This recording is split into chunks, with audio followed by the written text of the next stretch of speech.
para que nós possamos a cada dia estar capacitados, estar aprendendo, estar crescendo na graça e no conhecimento. Amém? Em nome de Jesus, vamos dar início ao nosso culto. Glória a Deus. Meu Deus e meu Pai, nós te louvamos nesta noite. Engrandecemos ao teu santo nome, Pai.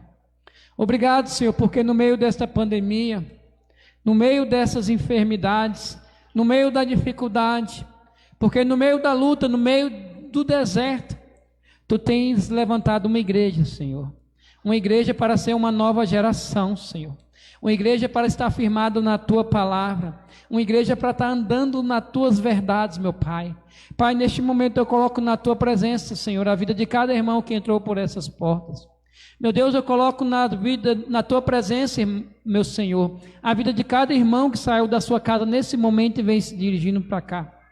Meu Deus, que o Senhor venha os trazer em paz, que o Senhor venha os conduzir à tua presença aqui neste lugar. Que nesta noite, Senhor, nós viemos meditar na tua palavra, Senhor. Que nessa noite nós viemos aprender de ti, Senhor. Queremos ser mansos, queremos ser humildes, queremos ser, Senhor, singelos de coração. Porque a tua palavra garante, Senhor, que aqueles que são de coração puro, Pai, são bem-aventurados. E nós queremos essa bem-aventurança nas nossas vidas. Meu Deus, pedimos perdão pelos nossos pecados, pelas nossas omissões, pelas nossas decisões erradas, porque muitas vezes falhamos com atos, com palavras, muitas vezes, Senhor, no nosso dia a dia, e nós entramos na tua presença, sabemos que tu és fiel para nos purificar. Meu Deus, derrama do teu poder e da tua graça nesta noite. Levanta, Senhor, um povo, Senhor, sedento, um povo, Senhor, que tem sede de ti, sede de buscar a tua palavra, sede de aprender aquilo que o Senhor tem para nós. Meu Deus, a tua palavra diz que o povo está perecendo porque falta conhecimento. Meu Deus, a tua palavra vai dizer que o mundo jaz no maligno, mas a tua palavra diz, Senhor, para nós nos prepararmos como obreiro que maneja bem a tua palavra, Pai, e não tem do que se envergonhar. Então nesta noite, Senhor, eu te peço aqui neste culto, Senhor, neste culto de ensino, abra os nossos olhos espirituais, Senhor. Tira as escamas, Senhor, tira a venda, que nós possamos ler a Tua palavra e ser iluminado com a Tua verdade, que nós possamos ler a Tua palavra e ser impactados por Ti, que nós possamos aprender da Tua palavra e crescer, Senhor, e enraigar no nosso coração, Senhor, e ser imprimido na nossa mente, Senhor, aquilo que o Senhor tem para nós nesta noite. Meu Deus, livra-nos de nossos medos, livra-nos, Senhor, das nossas ansiedades, livra, Senhor, dos nossos desejos muitas vezes malignos, assim como o apóstolo Paulo orientou Timóteo, Pai, para fugir dos desejos da mocidade. Nós como igreja queremos fugir dos desejos do mundo, queremos nos separar, Senhor, deste mundo tenebroso e nos consagrar fielmente a Ti. Meu Deus, que o Senhor nesta noite venha pregar, Senhor, palestrante, que venha trazer uma palavra de ensino, que o Senhor venha trazer, Senhor, e usá-lo de uma maneira poderosa. Pai, nós estamos aqui nesta noite, Senhor, para fazer a Tua vontade, para Te agradar, Senhor, e muitas vezes, Senhor, nós precisamos ser moídos, muitas vezes nós precisamos ser prensados, muitas vezes nós precisamos passar no vale, muitas vezes nós precisamos enfrentar lutas e dificuldades, Pai, mas em tudo nós damos graça a Ti. Em tudo nós te adoramos, em tudo nós te glorificamos, e desde já nós te agradecemos por este ano, Pai. Oh Senhor, porque o Senhor tem feito coisas grandes, coisas maravilhosas, coisas estupendas, coisas de excelências, coisas sublimes no nosso meio. Eu te agradeço, Pai, nesta noite por cada líder, por cada pastor, por cada ovelha, por cada um que entrou nesta noite para ouvir a Tua palavra de ensino. Porque eu sei, Senhor, que o Senhor tem mais, e a Tua palavra vai dizer no livro de Provérbios, que a vereda do justo é como a luz da aurora, que vai brilhando dia após dia, até se tornar um dia perfeito. Meu Deus, eu coloco diante de Ti essa escola bíblica de discípulos, que nós viemos aqui ter discípulos gerados pela palavra, que cresce debaixo da sombra do Onipotente. Meu Deus, eu te agradeço em nome do Pai, do Filho, do Espírito Santo. Amém. Amém, meu querido? Põe-se de pé em nome de Jesus. Não, pode sentar em nome de Jesus. Amém. Eu queria chamar o pastor Cláudio aqui. Glória a Deus.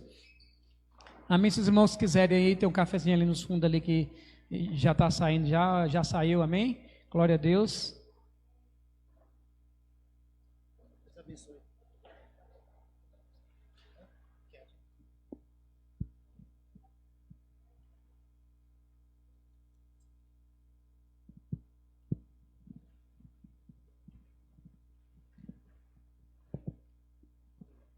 Glória a Deus, a paz do Senhor para a amada igreja, amém, irmãos?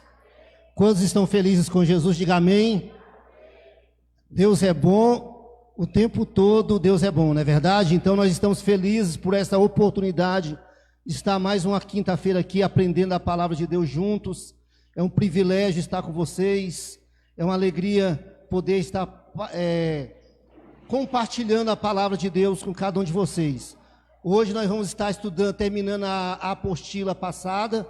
Nós queremos falar sobre, nós estamos falando sobre a liderança multiplicadora no módulo 10, e nós falávamos sobre as condições do coração, e a palavra de Deus fala que sobre tudo aquilo que se deve guardar, guarda, pois, o teu coração, não é isso? Então por que Deus falou isso? Porque é de extrema importância isso nas nossas vidas. E nós vamos terminar a última parte lá da apostila, que fala sobre a raiz de amargura. Então, eu quero que você já abra a sua Bíblia aí, no livro de Hebreus, capítulo 12, verso 15.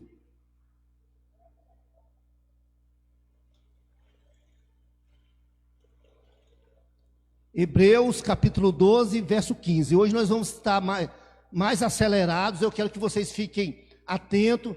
Eu estou cansado, mas quando a gente está na presença de Deus, nós somos revigorados, amém? Os que esperam no Senhor renovarão as suas forças, subirão com asas como águias, correrão e não se cansarão. A nossa vida é uma corrida diária, mas aqueles que estão na presença de Deus correrão e não se cansarão, porque o Senhor vai renovar as nossas forças, vai renovar as nossas energias. O Senhor quer nos dar inteligência espiritual, o Senhor quer nos dar inteligência emocional, o Senhor quer nos dar conhecimento, amém, irmãos? Mas não adianta só ter conhecimento. O povo tem perecido pela falta de conhecimento e também pela falta de praticar o conhecimento. Então nós queremos que os irmãos aprendam, assimilem e coloquem em prática, irmãos. No seu dia a dia, no seu trabalho, na sua família, no trânsito, com seu pai, com sua mãe, com seus irmãos, com o seu cônjuge. Nós queremos que a igreja seja uma igreja sábia, prática. Não adianta a gente ter um cabeção e não ter um corpo pequeno que não consegue exercitar aquilo que a gente está fazendo na presença de Deus.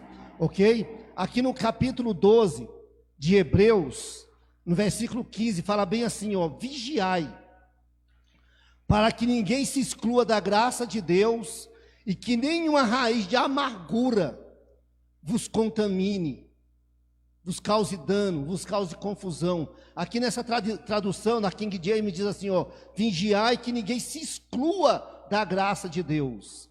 Ou seja, quem abriga amargura no coração, quem abriga tristeza, angústia, mágoa no coração, se exclui da presença de Deus. Então, irmãos, as condições do coração é muito séria. Então é no coração que a gente vai ter angústia, é no coração que a gente pode aguardar mágoa, é no coração que a gente pode estar incrédulo, pode guardar dúvida no coração. Então a condição do coração do homem e da mulher de Deus tem que ser preservada, tem que ser guardada, tem que ser coberta. É no coração que a gente deixa abrigar as ansiedades da vida. Hoje a gente vai falar muito sobre a síndrome do pânico, que é uma condição, uma psicopatologia, é uma doença da mente, é uma enfermidade da alma, é uma enfermidade do coração. Infelizmente nós não estamos isentos disso. Talvez você já passou por isso, ou conhece alguém. Eu estava vendo alguns vídeos de pessoa que tem síndrome do pânico, e é uma coisa muito triste. Então muitas vezes as pessoas pensam que é demônio, mas não é demônio. Pensa que a pessoa está com piti, está com frescura, mas não é nada disso. A pessoa está doente e necessita de ajuda, necessita de ser tratada. E eu falo mais uma vez, aqui na igreja é um lugar de cura. Então, o que vem a ser a raiz de amargura? A raiz de amargura, ela nasce e cresce no coração quando se tira Deus do centro ou de dentro dele e se valoriza a dor pessoal. Irmãos, todos nós vamos passar por decepções, por amargura, por situações difíceis, por lutas, por enfermidades, por traições. E quando a gente deixa que essas coisas entrem no nosso coração e fique abrigada no nosso coração, ela vai azedando a nossa vida. Quando a gente começa a deixar que a dor afete o nosso emocional, o psicológico, a gente vai deixando que aconteça essa coisa que é chamada raiz de amargura, ou mágoa. E a gente vai ver aqui, que as suas consequências são mortais, e ela vai gerar morte física. Nós falamos a semana passada sobre as doenças psicossomáticas, que começam na cabeça, nas emoções, no coração, e se traduzem no corpo. Quem é que já não ouviu falar de úlcera nervosa? A pessoa está com a úlcera nervosa, a pessoa começa a ter enxaqueca por causa da sua condição emocional, a pessoa começa a ter dores musculares, que vai olhar, fazer um exame físico, não tem uma razão de ter, mas a pessoa fica cheia de dor no corpo, por causa que a sua emoção está afetada, o seu coração está ferido, e vai gerar também o que na vida da pessoa? Morte espiritual, irmãos. Não tem como você estar abrigando raiz de amargura no seu coração e dizer que você está bem com Deus, e dizer que você vai ter a presença de Deus, porque aonde Deus está, o mal tem que sair, Deus é amor, se nós dizemos que nós temos amor, e abrigamos rancor, mágoa, ressentimento, contra nossos irmãos, que a gente pode dizer que é crente, que está em comunhão com Deus, que está em comunhão com a igreja, não, você está se enganando a si mesmo, você está se auto-enganando.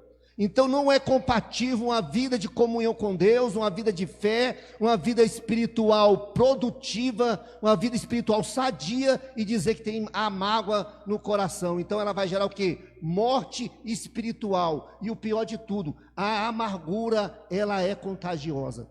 Quem aqui já ficou perto de alguém que está magoado com a amargura do coração? Você começa a conversar com essa pessoa e ela vai destilando veneno. A gente vai ver aqui agora, tudo que ela fala é negativo. Então ela vai te contaminando. Ela vai contaminando o ambiente onde ela está. É por isso que eu falo, as condições do coração, ela é essencial na vida do crente, na vida do líder. Porque se ele não tiver um coração sarado, um coração curado, principalmente se ele é líder. Se ele é líder, porque o líder ele influencia o ambiente onde ele está. O líder influencia pessoas. Você está entendendo o que eu estou falando? Então o líder magoado, ferido, ele vai influenciar uma equipe muito grande de pessoas. Ele vai contaminar pessoas, ok? Então ele vai gerar morte espiritual para si e para aqueles que estiverem perto dele. Amém? Qual que é a solução? Por que as pessoas não conseguem liberar perdão? Não conseguem ser curadas da mágoa? Porque existe falta de perdão. A falta de perdão, irmãos, ela é tão grave, porque é muito ruim você ser ferido. É muito ruim você ser magoado por alguém. Principalmente por pessoas que nós amamos, que são próximas de nós, como cônjuge, como familiar, como filho, como um pai. Se aquela pessoa nos magoa, a ferida, é lógico que vai surgir a ferida. Mas qual que é o antídoto para isso? Perdão. E outra coisa, se nós não perdoarmos, Deus não vai nos perdoar. É um princípio bíblico. Não adianta você pensar que você vai bater o joelho no chão e vai receber algo de Deus, vai ser abençoado, vai ter a sua oração respondida com mágoa e com falta de perdão, que você simplesmente não vai. Você vai estar perdendo tempo. Então aqui, precisamos aprender a compreender que o poder vem do amor e não do ódio. Não da amargura e muito menos da falta de perdão. Da falta de perdão. Então, muitas vezes eu sei que falar é fácil, mas praticar é muito mais difícil, mas é necessário. Amar é uma decisão, irmãos. Perdoar é uma decisão. Porque, pastor, mas eu estou muito ferido, estou muito magoado, muito machucado. Você não sabe o que essa pessoa já me fez. Não sabe mesmo, só você e Deus sabe o quanto você está ferido. Mas Deus nos ordena o quê? Perdoar. Perdoar. A solução é perdoar. Então, cabe a você decidir. Pisar no orgulho, pisar na sua autojustiça e liberar perdão. Ok? Então, o que é a amargura? É um sentimento terrível, originado a partir de uma sensação de tristeza contínua. Você vai alimentando aquela dor, aquela tristeza, vai remoendo, vai acrescentando um entulho em cima daquilo. Aquela pessoa falou uma palavra dura para mim, mas ela não tinha o direito de falar aquela palavra dura para mim. Quem é ela para falar desse jeito comigo? Quem ela pensa que é? Eu sou justo, eu não mereço. E você vai alimentando essa tristeza. E essa tristeza se transforma em angústia, ela se transforma em rancor. E com certeza, uma hora ou outra, você vai o quê? Verbalizar essa sua tristeza. E é tudo que o diabo quer. Porque ele anda em derredor como leão, procurando tragar aqueles que estão ao seu alcance. O diabo, ele não pode ler o seu pensamento, mas ele pode lançar setas malignas nas suas emoções. E quando ele consegue atingir, e você fala aquilo, libera uma palavra, aí pronto, você pecou. É a murmuração. O que é a murmuração? É você declarar exatamente aquilo contrário que a palavra de Deus fala. Se a palavra de Deus fala que você é mais que vencedor, e você fala, não, eu não dou conta de nada, eu sou um derrotado, você está murmurando. Você está verbalizando a sua incredulidade. É por isso que isso traz morte espiritual, e é por isso que isso dá legalidade. Quando você fala, quando você verbaliza, você está dando legalidade para o diabo atuar exatamente em cima daquilo que você está falando. Vocês estão entendendo? Principalmente quando você tem autoridade espiritual em cima daquela pessoa, um filho, por exemplo, você não vai ser nada na vida. É fatal isso? É porque a mãe falou, não vai ser? Não, mas ele está dando legalidade para o diabo atuar na mente, no coração e nas atitudes daquela criança. Você não presta para nada. Você está entendendo? Não é fatal, não é porque o pai falou que você não vai ser nada, não é nada disso que eu estou falando, não. Mas que abre uma brecha, abre um precedente. Os irmãos estão me acompanhando? Estão entendendo? Então, pessoas amarguradas têm a tendência de reclamarem, de se queixarem de tudo, adotando comportamentos negativistas, ingratos, cheios de complexo de inferioridade, se julgando excluídos da bondade e da graça de Deus. São características das pessoas que estão doentes emocionalmente. Você pode ter um dedo de prosa com ela que rapidinho você vai captar tudo isso aqui, ó. São pessoas negativas, ingratas, cheias de complexo de inferioridade, se julgam excluídas da graça e da bondade de Deus. Está doente emocionalmente, está ferida no seu coração, precisa de ajuda. Então nós temos que ter muito cuidado, porque a amargura, já falamos, é uma doença contagiosa e produz morte espiritual de forma repentina. Já falamos sobre o perdão, né, que é difícil, mas que é necessário. Então, quando nós lemos a Bíblia, irmãos, estudamos vários homens de Deus que foram perseguidos, que foram humilhados, que foram detonados, mas eles deram a volta por cima, porque eles eram melhor do que os outros? Eles eram queridos de Deus, eles eram favorecidos de Deus? Não, é porque eles tinham isso aqui, ó. Eles tinham um coração especial. Eles tinham um coração sarado, transformado, um coração inspirado por Jesus, inspirado pelo Espírito Santo, transformado pelo poder da palavra de Deus, limpo pela palavra de Deus. Então, se nós estamos aqui na igreja anos e anos e anos e anos, e não estamos nessa condição de ter um coração transformado, é agora a oportunidade para isso acontecer. Se você tem alguém na sua família que você não conversa, se tem alguém na sua igreja que você não gosta, se eu não vou com a cara daquele irmão, como é que um crente pode falar isso, irmão? Eu não vou com a cara daquele pastor Cláudio, eu não vou com o jeito dele. Isso é coisa de crente estar falando e estar abrigando o seu coração, irmão? Não. Crente convertido, um crente salvo, liberto pelo poder da palavra de Deus, é inadmissível. Amém? Então a diferença desses homens de Deus, dos heróis da fé, é que eles tinham um coração transformado pelo poder da palavra de Deus. É fácil? Não é fácil. Não é fácil, irmãos. Muitas vezes a gente tem que levar muita pancada na nuca, no lombo, para aprender a virar gente. E eu garanto para você que o Senhor corrige o filho que Ele ama. Como que Ele corrige? É levando pancada da vida, é dando com a cara na parede, é sendo humilhado, é sendo amassado, é o barro sendo amassado. Então, se você não quer ser amassado, quer ser orgulhoso, quer ter uma dura cerviz, então se prepare para passar no cadinho de Deus, na fornalha ardente, porque você vai passar. E eu falo isso por experiência própria, todo mundo sabe disso. Não tem crente bobo mais não, irmão. Se você quer guardar orgulho no coração, soberba, você vai passar por situações que Deus vai moer você. Então a gente vai ver isso aqui, ó, na vida de José no Egito. Todo mundo conhece a história de José no Egito, do Egito. Era um rapazinho de Deus, mas foi precipitado em contar os sonhos que Deus tinha para ele. Isso gerou uma inveja, uma perseguição dentro da família. Foi vendido como escravo pelos seus irmãos, mentiram para o seu pai que ele estava morto. Foi trabalhar na casa de Potifar.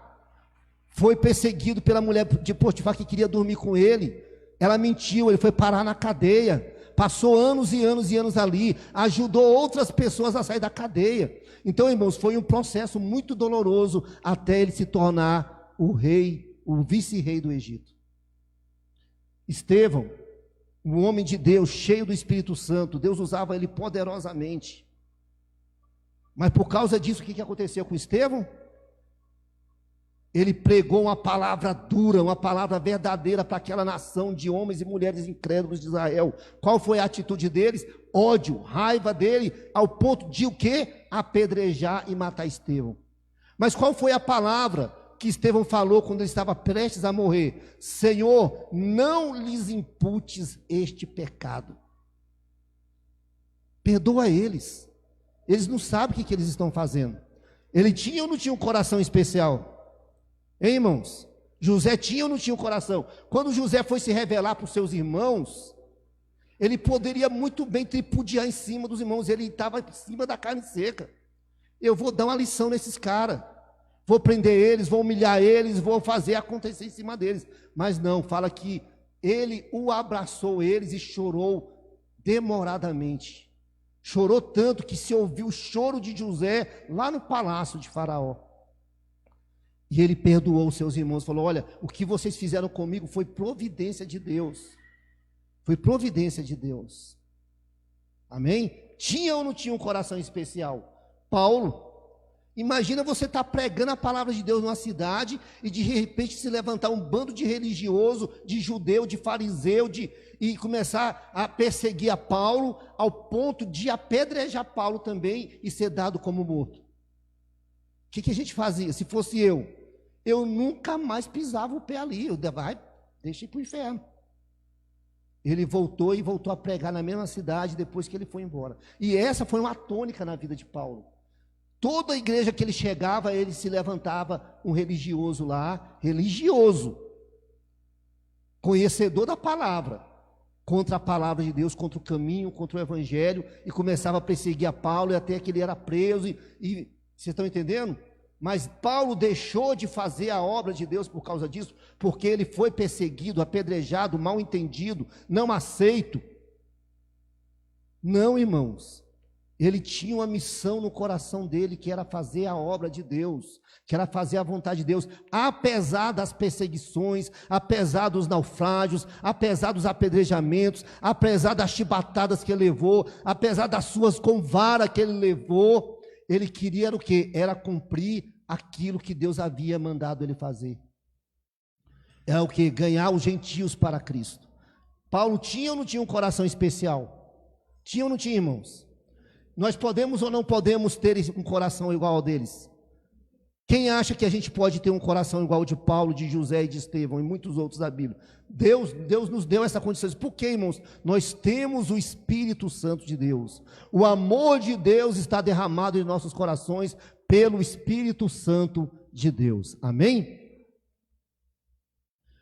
O que Deus nos promete aí em Ezequiel 36, 26? Eu darei a vocês um coração novo, porém um espírito novo em vocês. Tirarei de vocês o coração de pedra, e em troca darei um coração de carne. Olha só que promessa gloriosa do Espírito Santo de Deus para a minha e para a sua vida nesta noite.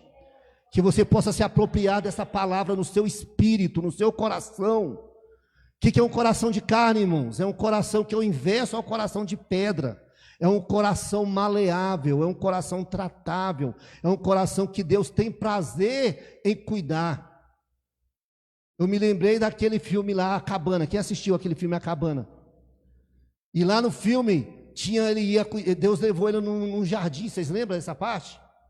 E aquele jardim estava toda uma confusão, cheio de coisa, de mato, de capim, de tronco, de sujeira, e lá o Espírito Santo trabalhando naquele jardim. E aí de repente a câmera se levanta e mostra do alto um coração lindo, um jardim lindo, maravilhoso, ordenado, organizado. E é isso que Deus está fazendo conosco, através das situações que Deus permite que a gente passe, das circunstâncias, das dificuldades, das lutas, dos problemas, das enfermidades, das perseguições. É Deus tratando. Deus quer nos dar um coração, irmão, de carne, um coração tratável. Amém? Amém? Glória a Deus. Então essa é a parte para nós finalizar lá. A parte, agora nós vamos entrar na aula de hoje propriamente dita, que é também muito importante, que tem a ver com o coração. Muda para nós, por favor, Davi, para outra aula. Que é sobre a síndrome do pânico, ok? Vencendo o desespero e o medo. É lógico que essa foto aqui está um teatro, né? Quem é que fica assim, desse jeito? Ninguém vai ficar. Mas ele está exatamente querendo passar isso aqui. Ele quer demonstrar uma situação de desespero, de medo, de pavor. De pavor. Então, a síndrome do pânico, irmãos, é exatamente isso. É uma situação psicopatológica, tá? Que você vai ter uma série de sintomas que você vai pensar que você está tendo um piripaque, você está tendo um ataque cardíaco. E a gente vai ver que a síndrome do pânico, ela vai se caracterizar por uma série de situações no seu físico que você pensa que você vai estar morrendo. A gente vai estar falando por isso, porque você está numa situação tão grande de ansiedade, de preocupação, de angústia, de doença no seu emocional, que você vai poder de repente estar no trânsito, ou estar no elevador, ou estar no hospital, ou estar em qualquer lugar, e você vai ter uma crise de pânico. E é muito triste, porque isso vai se tornar uma coisa recorrente na sua vida, tá? Então a gente vai mostrar qual é a origem do pânico. A palavra pânico vem do deus Pan, que era um deus grego, que, segundo a mitologia, falava que ele cuidava dos rebanhos, e fala que esse deus grego gostava de assustar os pastores que estavam cuidando das ovelhas, na mitologia grega, tá? Ensinar o que ocasiona a síndrome do pânico e revelar como se deve proceder quando você se deparar com essa situação na vida de alguém, ou alguém da sua família, ou na vida de alguém que você conhece, ok? A Bíblia fala o seguinte: enquanto estivermos neste mundo, estamos sujeitos a vivenciar várias situações difíceis, porém sempre podemos contar com o socorro de Deus. É lógico Igual eu falei na semana passada, você está na rua, se depara com um pitbull. É uma situação de pânico. É natural que a sua adrenalina suba e você se prepare ou para enfrentar o perigo ou para fugir. Ok? Se você passa por um assalto, você passa por um acidente, você recebe uma notícia ruim do seu médico, o seu chefe te chama na salinha dele e fala que você está demitido. Então o mundo desaba na sua cabeça. Então é normal você ter algumas reações. Então todos nós estamos passíveis de viver isso. Deus que nos livre, Deus nos guarde, Deus nos proteja. Mas crente bate carro. Crente tem diagnóstico de câncer. Crente passa por situações difíceis. E como é que nós vamos passar por isso? Contando com o socorro de Deus, contando com a ajuda de Deus. E o crente tem um arsenal de promessas, de armas poderosas para vencer. Então eu quero que você abra aí a sua Bíblia no livro de Salmos 46. Vai começando a anotar aí as armas que você tem para vencer essas situações que você porventura possa passar. E Deus tem várias e várias promessas que Ele estaria conosco, não nos desampararia, não deixaria nós só. No mundo passareis aflições, mas tende bom ânimo, eu venci o mundo. Deus nos prometeu conosco estar em todas as situações. E nos Salmos, irmãos, a palavra de Deus, ela tem que se tornar um alimento, uma realidade, algo palpável, real nas nossas vidas. Não adianta, uma das orações que eu mais fiz essa semana, enquanto estava preparando esta aula, todos os dias eu estava lendo o Salmo 46 e meditando nele, querendo que ele ficasse impregnado na minha mente, na minha alma e no meu coração. Mas é difícil, sabe por quê, irmão? Geralmente a gente lê a Bíblia com pressa. A gente lê a Bíblia só para dizer que leu. Li 3 capítulos da Bíblia hoje, cumpri minha missão, mas você não para ficar ruminando, degustando a palavra de Deus e aplicando ela nas suas circunstâncias, na sua vida. Então, esse Salmo 46 aqui, ele é maravilhoso, porque ele fala bem assim, Deus é o nosso refúgio e fortaleza, socorro bem presente na hora da angústia. É o socorro bem presente na hora do pavor. É o socorro bem presente na hora da depressão. É o socorro bem presente na hora da ansiedade, na hora do medo, na hora da incredulidade, na hora que parece que as circunstâncias estão totalmente contrárias. A palavra de Deus garante que Deus é o nosso socorro bem presente na hora da tribulação. Então é uma promessa gloriosa da palavra de Deus.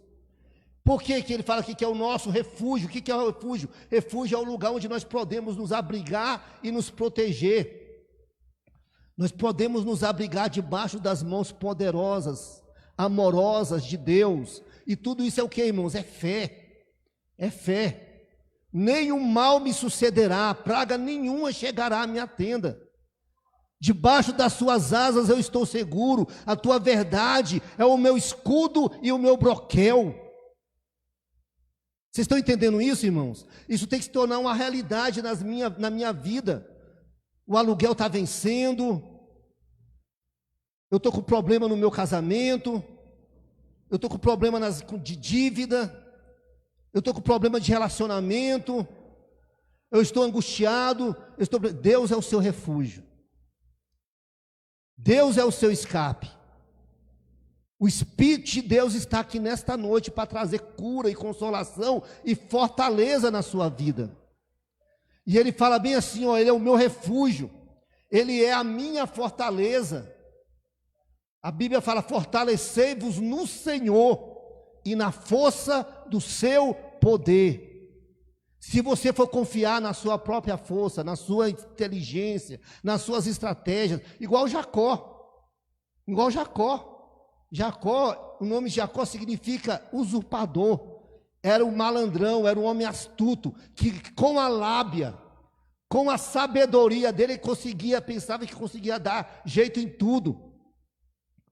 Esse era lá, desde criança, quando ele nasceu, ele já nasceu como? Segurando aonde? Quem lembra? No calcanhar do irmão dele. Eu vou dar a volta por cima desse mané. Eu vou dar um jeitinho, eu vou dar meu jeitinho brasileiro, malandro.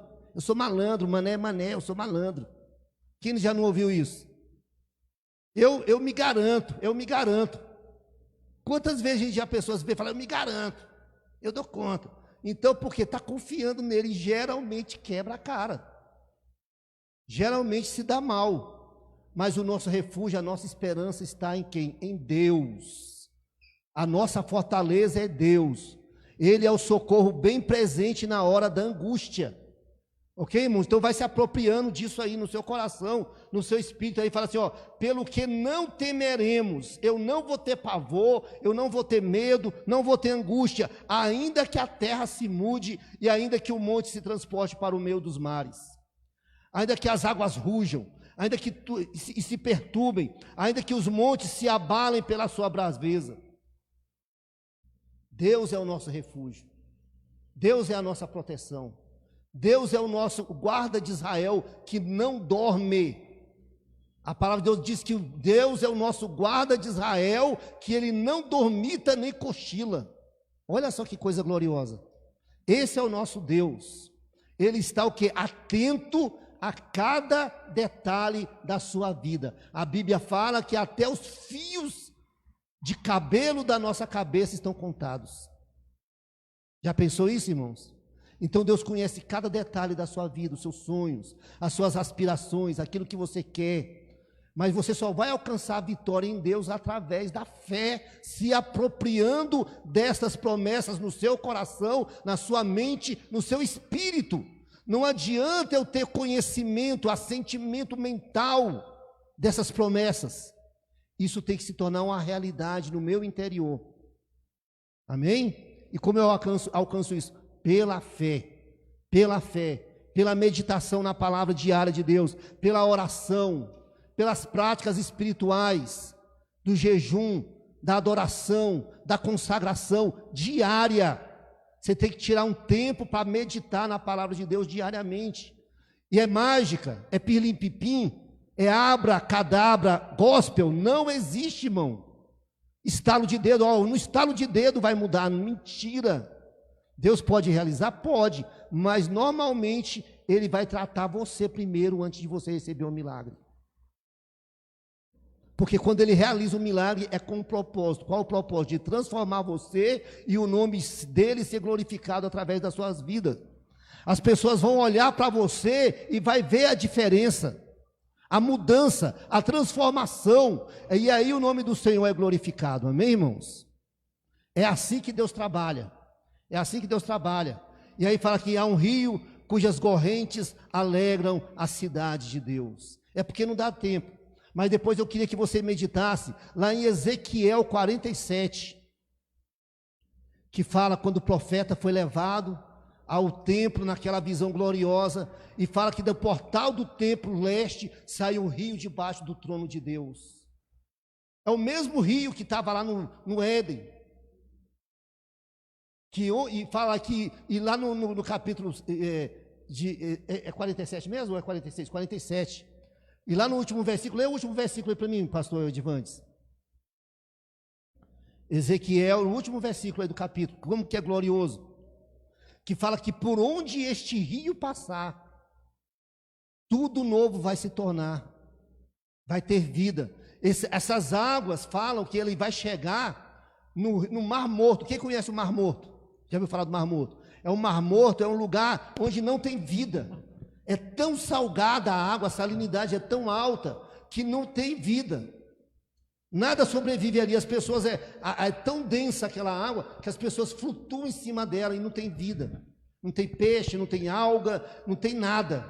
Mas fala que quando este rio chegar ao Mar Morto, e isso vai acontecer no futuro, o Mar Morto vai ter vida. Então eu garanto para você, a sua vida, a sua circunstância, a sua situação, o seu coração, a sua mente, o seu interior pode estar como um mar morto, sem vida. Mas quando você deixar o rio da vida, que é Jesus, entrar no seu coração, vai haver vida. vai haver esperança, vai começar tudo novo surgir na sua vida, basta você deixar o Espírito Santo operar. Ezequiel capítulo 47, versículo 9. E será que toda criatura vivente que vier por onde que entre estes dois ribeiros viverá, e haverá muitíssimo peixe, porque lá chegarão estas águas e sararão, e viverá tudo por onde quer que entre este ribeiro. E junto do ribeiro, à sua margem, de uma ou de outra banda, subirá toda sorte de árvore, que dará fruto para se comer. Não cairá uma só folha, nem perecerá o seu fruto. Nos seus meses produzirão novos frutos, porque as suas águas saem do santuário. O seu fruto será de alimento e a sua folha de remédio. Tá vendo? Assim diz a palavra do Senhor. Amém, irmãos? Está vendo? Então, quem está precisando de entrar neste rio? Então, irmão, você pode entrar neste rio e ir só até o tornozelo, ou ir até só o joelho, até os lombos, ou então mergulhar no rio do Espírito. Deus te dá essa oportunidade. É você que escolhe. Você pode ficar na praia a vida inteira, mas Deus te convida a mergulhar em águas profundas na presença dEle. A gente vive cantando isso aqui na igreja, eu quero mergulhar em águas profundas, mas fica só na cantoria. Isso não se torna uma verdade prática e real nas nossas vidas. Amém? E isso só se alcança pela fé prática. E aí, para terminar aqui nesse salmo, o Senhor dos exércitos está conosco, o Deus de quem, irmãos?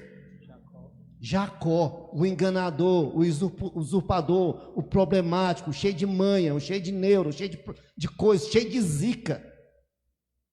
É o nosso Deus, problemáticos, cheio de situações difíceis, interior, exterior, é o Deus de Jacó, é o nosso refúgio, é a nossa fortaleza.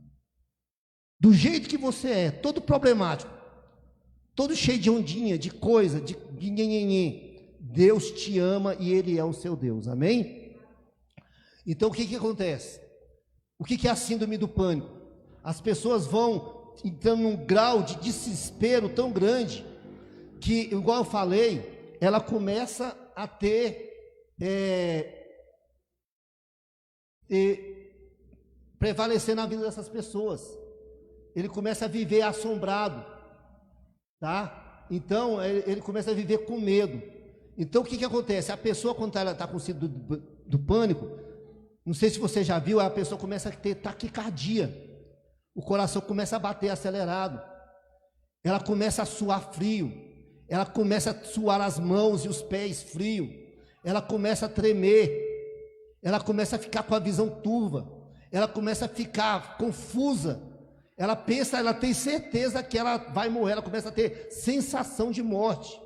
Aí a pessoa, estou tendo um ataque, eu vou morrer do coração. Aí ela corre para o hospital, aí chega lá, faz exame de sangue, faz exame de tomografia, está tudo normal. Ela está tendo o quê? Um ataque de pânico. A parte física dela está normal, não tem nada de errado. Mas ela começa o quê?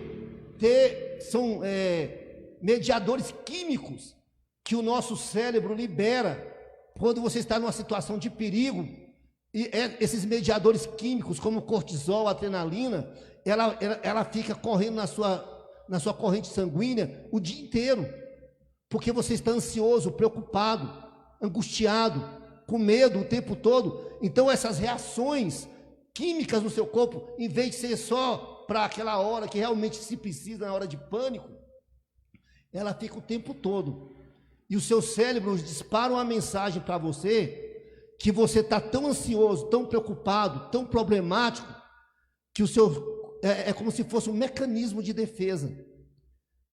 Então, ele é disparado, esses mediadores químicos no seu corpo, para te preparar para a fuga e para um perigo que é real. Mas geralmente, irmãos, a síndrome do pânico, não existe perigo real e imediato para acontecendo. São coisas da sua cabeça, você vai ficando tão ansioso, preocupado, os seus pensamentos começam a ficar tão acelerados, para o mal, para o negativo, com medo, meu filho vai morrer, eu vou sair, vai acontecer um acidente, eu vou pegar uma doença, eu vou pegar um câncer, E você começa a acreditar tanto nessas coisas negativas, que você vai ficar angustiado, isso vai chegando num ponto que a pessoa dá uma crise de pânico. Vocês estão entendendo? E isso é como se fosse um ciclo vicioso. Então as pessoas vivem com medo.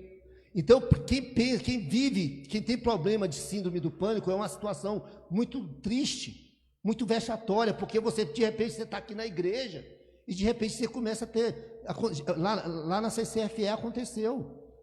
Eu cheguei na igreja, cumprimentei o casal e no final do culto eu soube que ela teve uma crise de pânico e teve que parar no hospital. Mas você olha para a pessoa, ela está normal aparentemente. Mas por dentro dela está um turbilhão de emoções. Preocupada, ansiosa, angustiada, com nó na garganta. E aquilo vai se avolumando, que de repente ela dá uma crise e vai parar no HPAP. Vai parar no hospital psiquiátrico.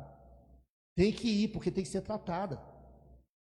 Então, olha só, começa exatamente com isso aqui, ó. São grades que vão invisíveis, geradas pela angústia e pelos sentimentos negativos que a pessoa vai alimentando, vai acreditando, vai dando vazão para ela, para essa coisa. Então, o que é pânico? É aquilo que assusta, que amedronta. É o medo do medo. O que acontece? Quando as pessoas têm crise, eu vi alguns vídeos de pessoa tendo crise, e ela começa a falar, ó, eu estou abafado, eu estou sentindo mal, eu estou sem ar, e a mãe dela, assim, na frente dela, eu estou mal, eu estou ruim, liga para fulano, eu estou precisando de ajuda, me leva para o hospital, e começa a ficar desesperada. A pessoa filmando a outra pessoa tendo crise de pânico. E outro vídeo, a pessoa se autofilmando, já sabia que tinha o problema, ela começou a filmar e começa a narrar. E é muito triste. E não é frescura, não é piti, é uma doença psicológica, que precisa de ajuda e precisa de tratamento. Tá? E falei do Deus Pan, essa figura aqui, tá? Que tinha uma aparência assustadora. Então a palavra pânico se origina de panicon, né? Que é oriunda desse Deus grego chamado Pan. Tá? Então o que é a síndrome do pânico? Síndrome do pânico difere das chamadas situações de pânico, que eu falei. Se você está numa situação de perigo, é lógico que você vai ter que ter uma reação mesmo de pânico, de fuga, se o seu corpo te prepara para ou fugir ou para lutar, tá? Mas o pânico, ele acompanha a pessoa diariamente. Não está acontecendo nada, mas ela está com aquela sensação de que a qualquer momento algo ruim vai acontecer. A qualquer momento ela vai receber uma notícia. A qualquer momento ela vai passar por um acidente de trânsito. Algo vai explodir. Aí ela começa a ter mecanismos de defesa. Aí por isso que a pessoa começa a ficar com tique nervoso. Então quando você vê uma pessoa com tique nervoso, é o cérebro dela como se fosse uma válvula de escape. Quando a pessoa tem toque, toda hora ela vai ver, olha lá na janela, no fogão, no botijão de gás, para ver se o botijão está ligado, porque ela tem medo do fogão explodir. Ela vai várias vezes na porta para ver se a porta está trancada. É o que? É o transtorno de compulsão. Então a pessoa vai começando a ficar toda desregulada, tá? Então essa síndrome se apresenta como um transtorno de ansiedade que se dá através de crises graves e não possui nenhum motivo possui nenhum motivo e dura em torno de 20 a 40 minutos. É exatamente o tempo que a pessoa está pensando que ela está tendo um ataque cardíaco. Aí ela começa a pensar o quê? Que ela vai morrer. Então, quais são as características da síndrome de pânico? Ela pensa que por causa daquelas reações que ela está tendo no seu corpo, algo catastrófico vai acontecer com ela. Então ela começa a ter um turbilhão de pensamentos catastróficos. Ela pensa, eu vou vir aqui na igreja, mas a qualquer momento eu vou estar lá na igreja e vou perder o controle. Eu vou estar lá na igreja e vou desmaiar. Eu vou para a igreja, mas de repente eu vou ficar passando mal, de tão ansioso que eu sou, e parece que eu vou enlouquecer. E isso, irmãos, é uma realidade para ela, vai acontecer mesmo. Ela tem certeza, então o que ela começa a fazer? Ela começa a evitar pessoas e lugares. ela começa a se isolar da sociedade. Ela não vai em festa de aniversário, ela não vai em casamento, ela não vai na igreja, não vai em culto, ela não pega ônibus, não pega táxi, não pega Uber, ela vai se isolando. E uma característica das pessoas que têm síndrome de pânico, ela escolhe uma pessoa para cuidar dela, o pai, a mãe, o irmão, o filho, o cônjuge, e aquela pessoa passa a se tornar uma muleta emocional para ela. E tudo que ela vai fazer, ela depende da outra pessoa aí com ela. Eu só vou se fulano for comigo. Eu só consigo dormir se fulano dormir comigo. Você está entendendo como que é um transtorno, que isso vai afetar a vida dela todinha, a vida social, a vida familiar e a vida espiritual dela? E acontece com essas pessoas. Então a síndrome do pânico é gerada por isso. E ela começa a ter uma ansiedade antecipatória. Então se eu sair, vai acontecer. E é pimba, acontece. Então ela começa a ficar com medo de ir a certos lugares. Então, pessoas que têm problema de síndrome do pânico, geralmente, ela vai se desenvolver outra coisa chamada agorafobia. Ela vai ficar com medo de estar em espaços abertos. Se ela entrar num salão geralmente ela vai sentar lá perto da porta. Porque é uma rota de fuga rápido para ela. Se ela começar a passar mal, ela vai querer sair correndo no meio da rua. Ela tem medo ela vai num estádio de futebol, nunca. Onde tem muita gente, onde ela não sabe as rotas de fuga, ela vai ficar com medo, até de espaços abertos. Onde ela chegar, então ela deixa de ir em shopping, ela deixa de ir em centro comercial. Então, irmãos, vira uma loucura a vida dessa pessoa que tem síndrome de pânico. Ela está doente, tá? Então é muito complicado isso. Então é um pouco diferente da fobia. O que é a fobia? Geralmente a fobia, você tem medo de algo específico. Tem medo de entrar em elevador, tem medo de algum inseto, como a gente falou a semana passada, tem medo de altura. Então são coisas palpáveis, mas geralmente a síndrome do pânico, ela é originada em algo que não existe, de fato, tá ok? Ela fica com medo de ter aqueles sintomas, das reações dela. Então, a pessoa ela tem uma desregulação emocional. Ela sempre vai ter uma interpretação catastrófica daquilo que ela está vivendo, daquilo que ela está sentindo. Se ela tem uma palpitação, ela começa, ela já fica ligada. Começa a ficar com dor de cabeça. Começa a suar, não vou ter uma crise. Então ela fica tendo sempre uma interpretação catastrófica de qualquer coisa que acontece com ela. Tá? Comportamento de evitação e ansiedade também antecipatória. Mas nós já entendemos, irmãos, que Deus quer isso para as pessoas, não quer. Tá? Então as pessoas estão passando, a pessoa tem que procurar ajuda médica. E muitas vezes eu falei uma coisa, eu até peço perdão para os irmãos, eu falei sobre medicações. Nunca se automedique. Eu vou tomar um remedinho aqui para ficar calmo. Não faça isso.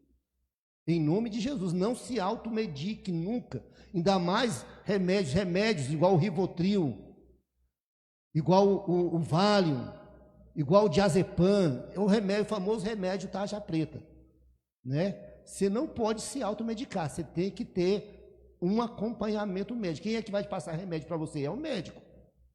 Porque ele sabe a dose certa, a hora certa, a quantidade certa. E remédio, irmãos, não é para tratar a ansiedade. Remédio é uma forma de alívio para um momento de crise. Então, quando você passa uma prescrição médica para você, o médico ele sempre vai ter um momento de começar e sempre tem um momento de terminar. Porque todo mundo sabe que tem uma dependência, vira dependente. A pessoa vira dependente dessa medicação. E esse é o alvo? Não. O alvo é tratar a crise. Naquele momento de crise, você toma um remédio. Então, se automedicar é zero, é fora de cogitação. Amém? Então, é importante ter a medicação? mas desde que seja prescrita por um profissional médico. Tá? Sempre assim. Aí eu estava lendo a história da Colin Shaw. Colin Elizabeth Shaw. Ela tem um blog que ela sofre de síndrome do pânico há vários anos, é crente, E ela fala como é que são a rotina dela. Que ela fala assim, muitas vezes quando eu penso que está tudo bem, a crise vem redobrada sobre a minha vida. Mas o que ela faz? Ela vai para os pés do Senhor, ela vai orar, ela vai ler a Bíblia, ela vai aplicar a Bíblia nas circunstâncias dela, e assim ela continua sobrevivendo, continua tendo vitória, continua caminhando na sua vida cristã e tem uma vida quase normal, com a ajuda de Deus. Então ela tem esse blog que ela conta como é que ela passa pela depressão, porque geralmente a pessoa que tem síndrome do pânico, ela evolui para uma coisa chamada distimia. O que é distimia? É depressões recorrentes. A pessoa tem a depressão, passa um período bom e de repente ela está depressiva de novo. Então, irmãos, não é brincadeira isso. Então, se você nota que você tem algumas situações que está te levando a passar muito tempo recolhido, triste, angustiado, separado, sem força para viver, sem força para trabalhar, sem força para estudar. Eu conheço casos de filho de uma amiga nossa, sobrinho de uma amiga nossa, da mocidade. O rapaz estava na faculdade, estava namorando, e de repente ele entrou numa crise de depressão. Terminou com a namorada, largou a faculdade e vive o dia inteiro trancado dentro de um quarto. Parente de crente, filho de crente, conhecedor da palavra, mas acontece. Então, se você percebe isso, procure ajuda o mais rápido possível, porque Deus é o nosso refúgio e fortaleza. Ele vai trazer a solução para a gente, tá? Então,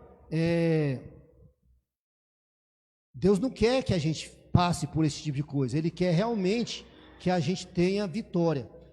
Pastor Edvânio, lê para mim, terceira epístola de João, capítulo 2, terceira epístola de João, versículo 2. Então, através do poder sobrenatural da fé. Então, a primeira coisa, quando a pessoa está desse jeito, ela quer evitar pessoas, ela para de quê? Para de vir na igreja. Ela se isola. E a palavra de Deus é muito clara, fala assim, aquele que se isola, se insurge contra a verdadeira sabedoria.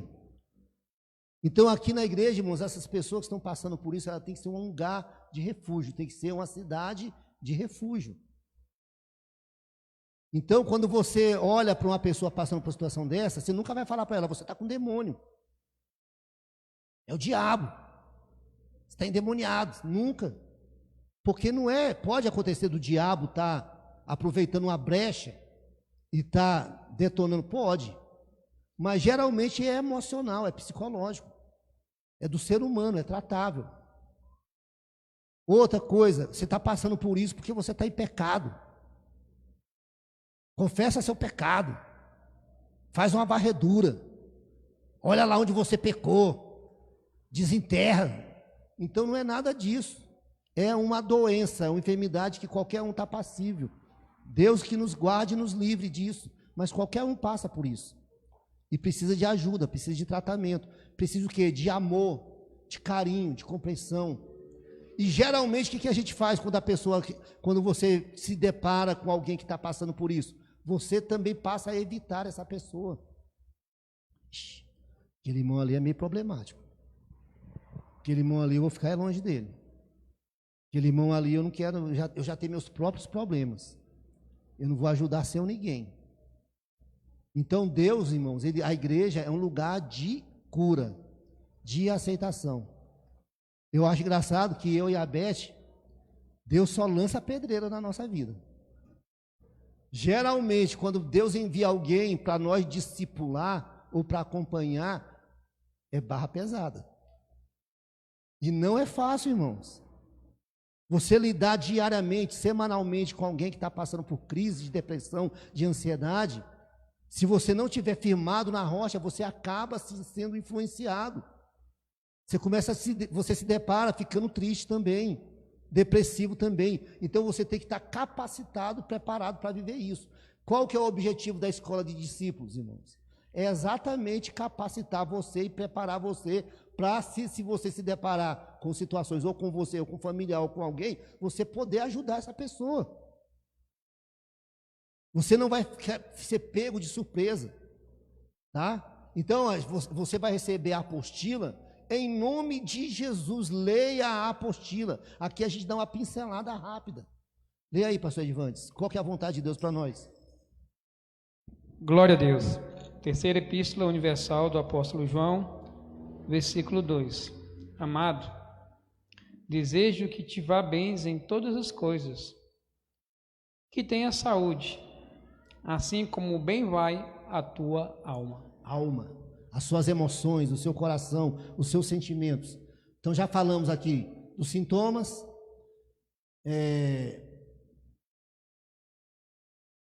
ele vive pensando, já falamos sobre que tem uma sensação de morte.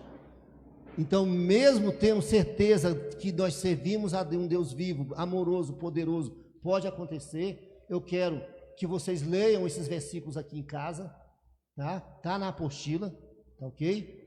E muitas pessoas falam, não entende por que crente passa por isso. Porque crente é ser humano. Porque crente é feito de carne e osso. Não existe essa história de super crente, super pastor, super tudo, não existe. Quando você vê, ou começa a observar que uma pessoa é muito autossuficiente, a pessoa se acha o rei da cocada, que está acima de tudo e de todos, você pode saber que mais cedo ou mais tarde, ou tem alguma coisa errada com ela, ou vai acontecer. Então, irmão, nós temos que viver na total dependência da graça de Deus, da misericórdia de Deus, do amor de Deus, e a gente não pode ter vergonha de pedir ajuda para outras pessoas, ok? Já falamos sobre isso. O que pode acontecer? Por que pessoas podem ter síndrome de pânico? Questões genéticas, já falamos. Está no seu DNA. Tá? Situações que aconteceram na infância. Já falamos isso a semana passada. Criança violentada, parto difícil, teve uma enfermidade séria na família. Aí o que acontece? Eu já tive síndrome de pânico. O meu menino mais velho passou por cirurgia cardíaca. E só Deus sabe o que eu e a Beth passamos. Ele tinha 3 aninhos. E foi horrível, né? Você saber que seu filho está entrando numa sala que vai passar por uma cirurgia de peito aberto, que vão mexer e fuçar no coração dele. Qualquer cirurgia cardíaca, a pessoa é perigosa, é um risco alto. Imaginar que ele poderia morrer. Aí depois vem o pós-operatório. Você vê o seu filho saindo da sala de cirurgia, parecendo uma árvore de Natal. Cheio de tubo, cheio de coisa, cheio de dreno, parecendo com aqueles aparelhinhos. Eu tenho pânico daqueles aparelhinhos que fica pitando, pi, pi, pi. Entendeu? Eu não gosto. É horrível. E eu lembro que quando ele foi, uma das vezes que ele foi operado, eu ia para lá ficar à noite e a Beth ficava lá o dia inteiro com ele. Aquele ambiente de UTI. E horrível. Então, irmãos, eu lembro que depois que a gente passou por tudo aquilo, eu tinha pesadelos. Eu acordava exatamente com síndrome do pânico, com o coração a 1000 por hora, suando frio, pensando que ia acontecer de novo, pensando que a qualquer momento ele poderia ter que cair no UTI de novo e passar por uma cirurgia. E tinha todos esses sintomas de síndrome do pânico. Acordava assim, ó, pensando que estava morrendo. Então, quando você passa por situações de doença, de situações de acidente grave, de doença grave, é mais um motivo para você saber que você pode passar por isso. Tem gente forte que passa pela situação traumática e passa de boa, é duro na queda. Mas normalmente as pessoas que passam por uma situação traumática, como um acidente, como uma cirurgia grave, como uma doença grave, como um divórcio, como perder uma casa, perder um emprego, geralmente ela vai passar por esse tipo de situação aqui, ó. Ok? E a gente tem que olhar para essas pessoas com um olhar de misericórdia, com um olhar de amor, de compreensão, de paciência. E não é fácil. Geralmente a gente pensa que a pessoa está com frescura, mas não é. A pessoa está sofrendo de verdade. Ok? Outras coisas que podem causar síndrome de pânico, uso de drogas, tá? Problemas na hora do parto, já falei isso, na hora do nascimento. Então aqui a igreja, o acompanhamento espiritual irá auxiliar no tratamento psicoterapêutico ou psiquiátrico. A pessoa está em uma crise, ela vai para o hospital, é medicada e passa a ser acompanhada por um psicólogo ou pelo psiquiatra. Quem tem acesso. Geralmente as pessoas não têm. Onde ela vem buscar refúgio? No pastor. No irmão espiritual, que ela olha para você, aquele irmão ali, ele é espiritual, eu vou pedir a ajuda dele. Eu vou pedir oração para ele. Então ela vai chegar em você e vai pedir ajuda. E você tem que ajudar, tem que dar apoio, tem que conversar, tem que ouvir, tem que aconselhar, tem que ter paciência. Igual eu falei, tem gente que só quer desabafar, só quer ouvir. E você tem que ouvir, tem que ter paciência para ouvir, ok? Já falei, nem sempre a situação de pecado não é sinônimo de pecado. E nas igrejas tudo é pecado, tudo é demônio. Tem que ser tratada. Não adianta pensar que você vai conseguir vencer sozinho, que não vai. A pessoa que tem problema de crise de ansiedade, síndrome do pânico, de depressão, tem que buscar ajuda. Ah, eu vou ficar aqui, vou sofrer sozinho, você vai morrer. É por isso que tem gente que pensa que chega num grau tão grande de depressão, de ansiedade, que qual é o único escape para ela? Se matar. Suicídio. E é isso que o diabo quer. O diabo veio para matar, roubar e destruir. Então, irmãos, é inadmissível a gente ter dentro da igreja a pessoa sofrendo a esse ponto de pensar em suicídio, de pensar em se matar, de pensar em chutar o pau da barraca e ir embora, sumir. Quantas vezes eu ouvi falar, eu quero é sumir. Eu vou largar vocês, vou deixar isso aí tudo e vamos embora, vou desaparecer. Quando a pessoa está falando isso, não é mentira não, ela está a esse ponto mesmo. Então, quando a pessoa começa a verbalizar, eu queria ela morrer, eu queria que a vida acabasse, eu queria que um trem me atropelasse. Então, quando a pessoa começa a verbalizar, é porque realmente tem alguma coisa acontecendo, é um sinal de alerta, ok? Então, aqui, o perigo de falta de tratamento, tem que tratar, tem que procurar ajuda, tá? Então, é necessário uma avaliação médica, tem que fazer terapia se tiver condições, tá? E tem que ter mudança de vida, mudança de comportamento, ok? Cuidar da alimentação, fazer atividade física, cuidar da respiração, fazer caminhada ao ar livre, começar a procurar coisas que te dão prazer. Você gosta de fazer um piquenique, vai fazer um piquenique, entendeu? Aí você tem que fazer atividade física, mas você está tão ruim, está tão doente para baixo, que você não consegue nem levantar da cama, como é que você vai fazer atividade física? Respeite o seu grau, tá? de atividade, tem que procurar ajuda. E uma das coisas principais, irmãos, é isso aqui, ó, leitura da palavra. Ore a palavra, medite na palavra, porque as pessoas param de orar e param de ler Bíblia, tá? O que a palavra de Deus diz aqui, ó? O justo clama e o Senhor os ouve e os livra de todas as suas angústias, todas suas angústias, todas. É uma promessa de Deus para nós. Então, igual eu já falei, na igreja talvez você vai estar precisando de procurar ajuda e você vai estar recebendo de um irmão, de uma irmã, de um pastor, tá ok? Aí eu falei aqui, ó, alimentação, atividade física, cuidar da qualidade do sono, tá? Isso tudo vai ajudar você a melhorar, ou então a pessoa que você está acompanhando, ok? Conclusão. Então, acontecimentos do mundo atual têm levado muitos ao medo generalizado e outros momentos de pânico incontrolável. Mas o Senhor nos dá a certeza de que nele estamos seguros, pois ele cuida de nós. Então estamos vivendo o quê? Um tempo de pandemia. O mundo está vivendo a segunda onda de pandemia.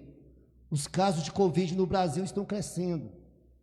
Isso causa ansiedade, é natural que causa medo, preocupação, é natural. Mas tudo é controlável, tudo é administrável, com a ajuda de Deus, com a ajuda da palavra e com a ajuda da oração. Amém, irmãos? Então que Deus possa abençoar os irmãos. Semana que vem a gente vai falar sobre depressão, que é a pior coisa todas essas problemas do coração, é a depressão. A gente vai se aprofundar, tá? E na última aula a gente vai ter a aula prática de grupo familiar, como você vai estar se conduzindo num grupo familiar, ok? Vamos aplaudir o Senhor? Que Deus abençoe em nome de Jesus. Amém, irmãos? Só alguns avisos aqui. Essas duas apostilas que você está em mãos, você pode levar para casa.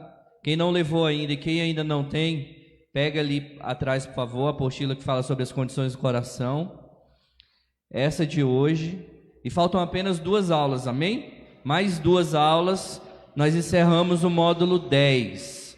Então, os irmãos que estão com atraso em aulas, procurem a Ana Cláudia, amém? Para que a gente possa estar fechando o módulo e você pegando o seu certificado, em nome de Jesus. Eu me recordo que eu liderava um trabalho de oração numa antiga igreja que eu era, 6 horas da manhã. Né? E 6 horas da manhã nós estávamos lá, abria a igreja e fazia o trabalho de oração de 6 às 7. E de repente, no meio do trabalho de oração, houve uma pessoa que teve um ataque epilético. E aí é que entra essas questões das orientações, dos ensinamentos que muitas vezes nós não temos na igreja, né? E não sabemos lidar. Se fosse você, eu não estava preparado para aquela situação. Eu não, por mais que a igreja que eu estivesse era uma igreja boa, que tinha um bom trabalho de ensino, mas ela não teve esse trabalho que nós estamos tendo aqui, né? E normalmente na nossa cultura cristã tudo é demônio, né? Existem coisas que são demônios, sim, como o pastor Cláudio ministrou, mas existem coisas que são doenças, né, do nosso físico, doenças do nosso organismo.